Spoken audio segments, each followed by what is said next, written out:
नाजरीन अस्सलाम वालेकुम। आप देख रहे हैं पी न्यूज में हूं बशिंदाज। पेश दिन भर की कुछ अहम खबरें। पहले सुर्खियों पर एक नजर।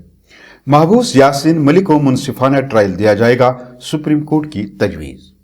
इंजीनियर रशीद की जमानत की दरखास्त केस को डिस्ट्रिक्ट जज के पास भेज दिया गया। गौतम अडानी के खिलाफ 21 अरब रुपए की रिश्वत के इल्जाम, अपोजिशन लीडर राहुल गांधी। खौफ का दौर खत्म हो चुका है, मीडिया को पूरी आजादी है, डॉक्टर फारूक अब्दुल्ला। प्रोपेगेंडा फैलाने वालों को बख्शा नहीं जाएगा, lieutenant governor Manoj Sinha.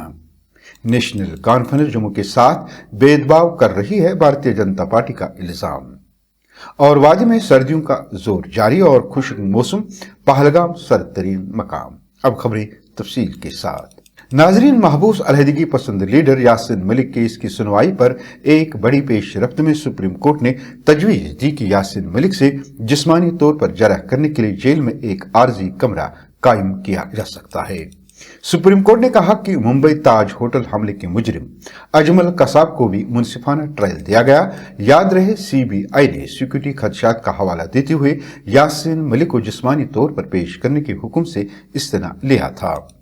Solicitor general Tushar Mehta ने जस्टिस अवे एस ओका और जस्टिस जॉर्ज मसीह पर मुश्तमिल बेंच को बताया कि कश्मीरी अलहदगी पसंद को मुकदमे की समाअत के लिए दिल्ली की तिहाड़ जेल से जम्मू तक नहीं लिया जा सकता और गवाहों की हिफाजत भी तशवीशनाक थी, जिस पर सुप्रीम कोर्ट ने तजवीज दी कि मलिक से जिस्मानी तौर पर जरह करने के लिए जेल में एक आर्जी कमरा कायम किया जा सकता है। उधर दिल्ली की एक अदालत के एडिशनल सेशन जज चंद्रजीत सिंह, जो पार्लियामेंट मेंबर इंजीनियर रशीद की जमानत की दरखास्त पर फैसला सुनाने वाले थे, ने केस को डिस्ट्रिक्ट जज के पास भेज दिया, जिसकी समाअत अब 25 नवंबर सोमवार को मुतवक्का है।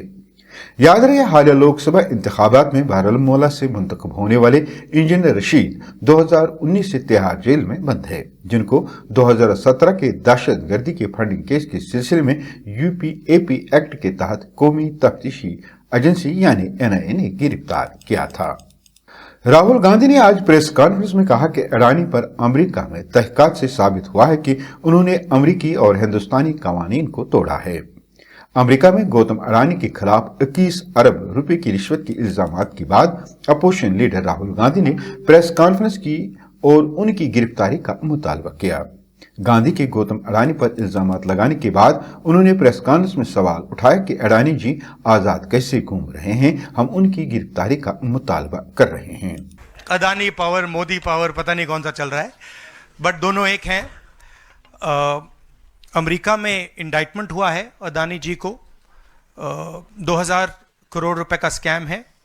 हिंदुस्तान में उन्होंने क्राइम किया है, अमेरिका में क्राइम किया है, ये अमेरिका के इन्वेस्टिगेशन ने कहा है, मगर हिंदुस्तान में अडानी जी के खिलाफ कुछ नहीं हो रहा और ये हम मांग बहुत दिनों से कर रहे हैं। अडानी जी का अरेस्ट होना चाहिए, आज अरेस्ट होना चाहिए। माधवी बुच जो हैं, जो उनकी प्रोटेक्टर हैं, जिन्होंने कोई इन्वेस्टिगेशन नहीं किया, उनको हटाया जाना चाहिए, उन पर इन्वेस्टिगेशन होना चाहिए। यहां नेशनल कॉन्फ्रेंस के सदर और साबिक वजीर आला डॉक्टर फारूक अब्दुल्ला ने कहा कि इक़्तिदार में रहने वालों से सवाल करने में खौफ का दौर खत्म हो चुका है। उन्होंने कहा कि अवाम और मीडिया दोनों को यह हक हासिल है कि वो हुकूमत की तरफ से की गई किसी भी गलती के लिए हुक्मरान जमात को जवाबदेह ठहराएं। फारूक अब्दुल्ला ने गौतम अडानी के खिलाफ अमेरिकी प्रोसिक्यूटर्स के इल्जामात के बारे में मीडिया के सवालों का जवाब देते हुए कहा कि जेपीसी के मुतालबे में कोई शक नहीं है। मैं उम्मीद करता हूं कि मरकजी हुकूमत इस मामले को संजीदगी से लेगी और उसकी सही जांच करेगी, ये कैसे हुआ और इसके वजूहात क्या हैं। ना इसमें कोई शक नहीं है कि जेपीसी डिमांड की गई है और मैं उम्मीद करूंगा कि मरकज़ की हुकूमत इसको सीरियसली लेगी और इसकी पूरी तहकीकात करेगी कि ये कैसे हुआ है और इसकी वजह क्या है। उससे पहले भी आरोप लगे हुए हैं, क्योंकि मैं इसके बारे में ज़्यादा कुछ जानता नहीं हूँ। इतना ही कहूँगा कि इसकी इन्वेस्टिगेशन होनी चाहिए। डॉक्टर साहब, ये जो अभी राहुल गांधी जी ने प्रेस कॉन्फ्रेंस दी थी, उसमें उसने क्लियर कट कहा है, ये तो इंटरनेशनल लेवल पर आज एक्सपोज हो गया कि किस तरह हाइड उन चीज़ों को किया जा रहा है जिनकी बुनियाद हमारी इकोनॉमी पर है। देखिए, मैं राहुल गांधी के स्टेटमेंट के बारे में कुछ नहीं कहूँगा, सिर्फ ये कहूँगा कि अगर ऐसा हुआ है तो ये बहुत ही तशवीश का मामला है और मैं समझता हूँ कि मरकज़ को इसको भूलना नहीं चाहिए, इस पे इन्वेस्टिगेशन अपनी तरफ से भी करनी चाहिए। सर, जम्मू कश्मीर में आपकी सरकार है, इस रिपोर्ट में कहा गया है कि जम्मू कश्मीर के ऑफिशियल्स को भी अडानी ग्रुप ने रिश्वत दी है 2021-2022 में। इंशाल्लाह हमें मालूम है कि बहुत चीज़ों की इन्वेस्टिगेशन होगी आहिस्ता आहिस्ता, उसमें ये सब निकल आएगा। जल शक्ति का मामला भी था, आपको याद होगा, जबकि एक अफसर ने 3000 करोड़ के मामले में कहा था उसमें घपला हुआ है। आहिस्ता आहिस्ता ये सब निकलेगा, घबराने की बात नहीं। इस मामले में भी इंशाल्लाह सब मामलों में इन्वेस्टिगेशन। ये लोगों की हुकूमत है, लोग जानना चाहेंगे क्या हुआ है। डॉक्टर साहब, माइशत हमारे मुल्क की इन चीज़ों पर है, गरीब मर रहे हैं और है, मैं मानता हूँ इस बात को, गरीबी बढ़ रही है, बेकारी बढ़ रही है, बदहाली बढ़ रही है और इन चीज़ों को देखना चाहिए। रूहुल्ला साहब ने सर बयान दिया है कि अगर सरकार इलेक्टेड गवर्नमेंट जो अभी की है नेशनल कॉन्फ्रेंस, अगर वो रिजर्वेशन वो भी मेरा ही एमपी है, कोई बड़ी बात नहीं है, अच्छी बात है। लेकिन उन्होंने ये भी बात कही, देखिए यही तो है सर रिजर्वेशन। देखिए यही मैं आपसे कहूँगा, सुनिए मेरी बात सुनिएगा। लोगों की हुकूमत का यही फर्ज है कि हर मामले को आगे लाना और हमें जवाब देना चाहिए। यहाँ आज़ादी है, वो गया, वो गुंडा राज गया, डंडे का राज गया। अब लोगों को हक है कि जहाँ हम गलत है हमें बताएं, और हमें लोगों से ने वोट दिया है, लोग चाहते हैं कि हम उनके काम करें, उनकी मुश्किलात को देखें, और जहाँ हमारी गलती है उसको आप आगे लाइए। मीडिया इसीलिए है, आज तक आपको दबाया गया था, हम दबाने वाले नहीं हैं आपको बातें लानी चाहिए, जहाँ हम गलत है वो कहिए।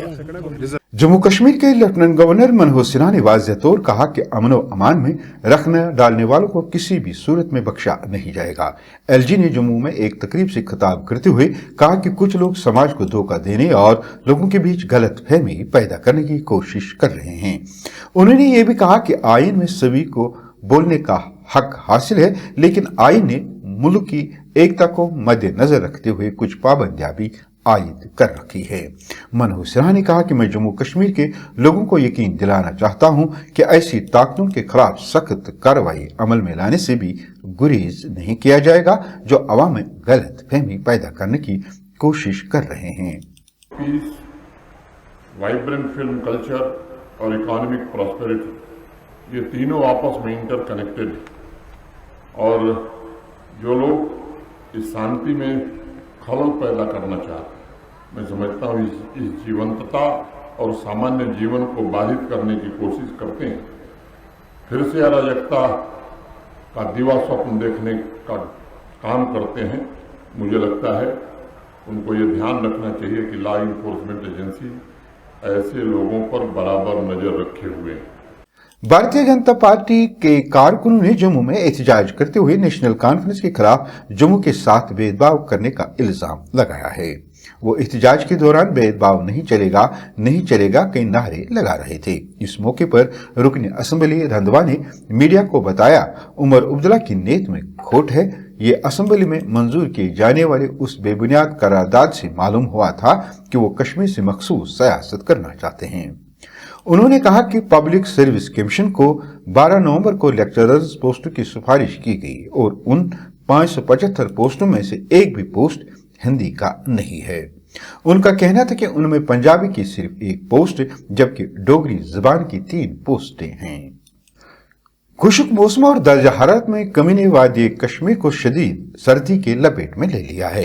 महकमे मौसमियात के मुताबिक श्रीनगर में कल रात का कम से कम दर्जा हरारत -0.4 डिग्री सेंटीग्रेड रिकॉर्ड किया गया, जो मामूल से -1.1 डिग्री सेंटीग्रेड कम रिकॉर्ड हुआ था। जबकि पहलगाम में कम से कम दर्जा हरारत -3.2 डिग्री सेंटीग्रेड रिकॉर्ड किया गया।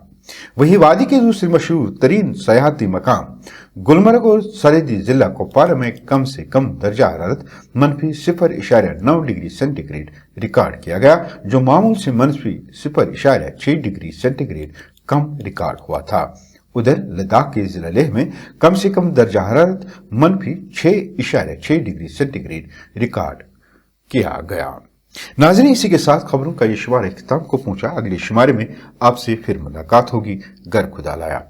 पी न्यूज को लाइक, शेयर और सब्सक्राइब जरूर कीजिएगा। हाँ, अगर आप हमारा एक खबरनामा फेसबुक पेज पे देख रहे हैं तो इस पेज को जरूर फॉलो कीजिएगा। दीजिए अपने मेजबान बशीर नाज को इजाजत। खुदा हाफिज।